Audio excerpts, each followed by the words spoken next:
The next thing that we need to do is we need to populate our geodatabase with the data that we have formatted. So I'm going to show you another way to get the art catalog, and we can use this button over here to the far right, and we can go into our folder connections, into the driver we've been saving our projects to, the projects directory, the name of our project site, GIS, Geodatabase, and then click on the Geodatabase and expand it. And right now we have 4 things in here. We have our buildings, our soils, these are our features. We can tell from the icon that's a different data type. And then we have 2 rasters. Unfortunately, I don't have any more rasters to put in here because these are the only 2 raster pieces of data that I have. And so what I'm going to do is I'm going to re-import the aerial again just to show you how to do it. There is 2 ways, by the way, to get data into your geodatabase. You can import it and export it. So the first way I'm going to show you how to do this is how to export data into your geodatabase. And we kind of already know how to do it because we've been doing it all along. And I'm going to use my aerial as an example. Right now I have a transparency set to it, so I'm going to get rid of it. Is we can right click on our aerial and go to data and go to export data. And notice that I have the selected graphics clipping is grayed out, and this is because I don't have my clipping area selected because I don't want to clip. So I want to, my extents of what I want to export into the geodatabase should be the raster dataset original. Spatial reference, I'm going to use the raster dataset original if it's already been set, and here in this case it has.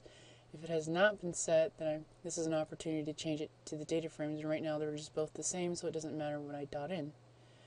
And then here, the location, I want it to go into the geodatabase, and right now it's already in my geodatabase, but I'm just showing you how to do this so you know how to export a raster into your geodatabase. And then the name of the file, you would want to specify a name, and then click Save. And then to do a shapefile, it is a little bit different. So I'm going to go up here to, let's do parcels. I'm going to right click on parcels and go to data and export data. And we notice that the window is just a little bit different. So up here, export, so we want to export all the features. Use the same coordinate system as. We can choose this layer's data source, or we can choose the data frame. In this case, I want to choose the data frame because I haven't reprojected that data yet. And now we can specify where we want it to go and what we want to call it. So I'm just going to call this at Marlet Park adjacent area parcels. I'm going to go ahead and click Save. This is a little bit long for a file name, so maybe I'll get rid of the vowels in the word parcels to make it a little bit shorter.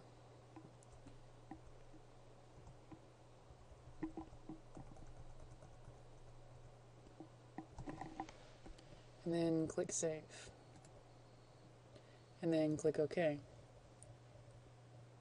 And we can see it's grabbing all of the features. And it's asking me if I want to add the data to my map as a layer. Click Yes.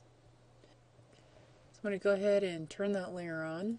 And one thing I didn't do is I didn't clip it. And I didn't clip it on purpose because I wanted to see what the adjacent land uses were. So this piece of data is actually rather large, and I did that purposefully. So what I'm going to do is I'm going to right click on it and go to Properties and make sure it ended up where it should have gone to. Go to the Source tab, and I can see that it did end up in the geodatabase. It should have become a file geodatabase feature class. It's no longer a shapefile. And it has the correct spatial projection, so everything is good to go here.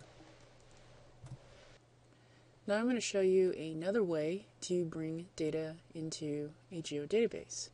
We can go to the Art Catalog by using this flyout menu, navigate to our geodatabase. We can right click on the geodatabase, and we have that import option. We also have an export option in here. And this export option is pretty useful, especially if you want to take what is in your geodatabase into another program, such as CAD, into these other different formats. But for now, we're just going to take a look at some of our input capabilities. So we can input features, which are essentially shapefiles, individually, or we can do multiple ones. We can do tables as singles, tables as multiples, and we can do raster datasets. So this is another way to bring in files into your Geodatabase. So let me just click on feature class multiple so we can just take a look at the interface. We would specify a feature class by navigating out to it, and then it will either automatically get added to this list here in this middle area, or we have to hit the plus icon to add it in there. And then our output Geodatabase, this is where it would go. And now let's take a look at our other options in here. Let's take a look at raster datasets. And the raster tool is automatically multiple one. Actually, I don't really know why they have this feature class as single, because you really don't need it. All you really need is the multiple one. Alright, so back to this raster multiple. You can specify a raster just like with the other tool, and it'll show up here in the list, and you just keep adding them in, and you can sort them if you want to. And then over here it says output Geodatabase. You would specify the Geodatabase where you want it to go.